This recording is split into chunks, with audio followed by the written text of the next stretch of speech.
اور ان کا ایک غلام تھا جو بہت عمدہ گوشت بناتا تھا۔ انہوں نے اپنے غلام سے کہا اصنع علی طعاما ادعو رسول اللہ صلی اللہ علیہ وسلم خامس خمسہ، کھانا بناؤ، میں رسول اللہ صلی اللہ علیہ وسلم اور آپ کے ساتھ 4 اور لوگوں کو بلاؤں، یعنی کل 5 لوگوں کی دعوت کرنے کا ارادہ رکھتا ہوں۔ اور ظاہر ہے غلام نے کھانا بھی بنایا، تو انہوں نے نبی کریم صلی اللہ علیہ وسلم کو دعوت دی کہ یا رسول اللہ 5 لوگ تشریف لے آئیے۔ حضور علیہ الصلوۃ والسلام 5 لوگ تشریف لے گئے، فتبعہم رجل، لیکن ایک آدمی حضور کے پیچھے پیچھے چل پڑا۔ جب حضور وہاں پہنچے تو حضور علیہ الصلوۃ والسلام نے میزبان سے کہا ابو شعیب انک دعوتنا خامس خمسہ، آپ نے 5 لوگوں کو دعوت دی تھی، وہذا رجل قد تبعنا، اور یہ آدمی ہمارے پیچھے پیچھے آ گیا ہے، اب آپ کی مرضی ہے، فإن شئت أذنت له وإن شئت تركته، اگر آپ چاہیں تو اس کو اجازت دے دیں اور اگر آپ چاہیں تو اس کو واپس لوٹا دیں۔ تو ابو شعیب نے کہا بل اذنت له، نہیں یا رسول اللہ میں اس کو اجازت دیتا ہوں، یہ آئے کھانا کھائے۔ دوستو، شریعت نے انتہائی خوبصورت ضابطے ہمیں سکھائے ہیں۔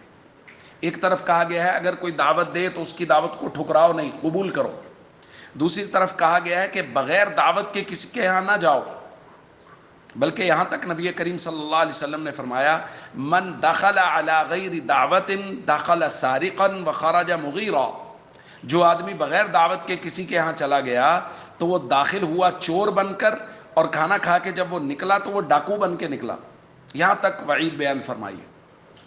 تو حضور علیہ الصلوۃ والسلام دعوت پہ گئے، اور حضور علیہ الصلوۃ والسلام صرف اتنے لوگوں کو ساتھ لے گئے جتنے لوگوں کی میزبان نے دعوت کی تھی۔ ہمارے یہاں یہ عجیب رواج بن گیا ہے کہ اگر کوئی آدمی ولیمہ وغیرہ پہ بلاتا ہے تو ایک آدمی کو دعوت دی جاتی ہے، وہ اپنے ساتھ 3 لوگوں کو اور لے جاتے ہیں۔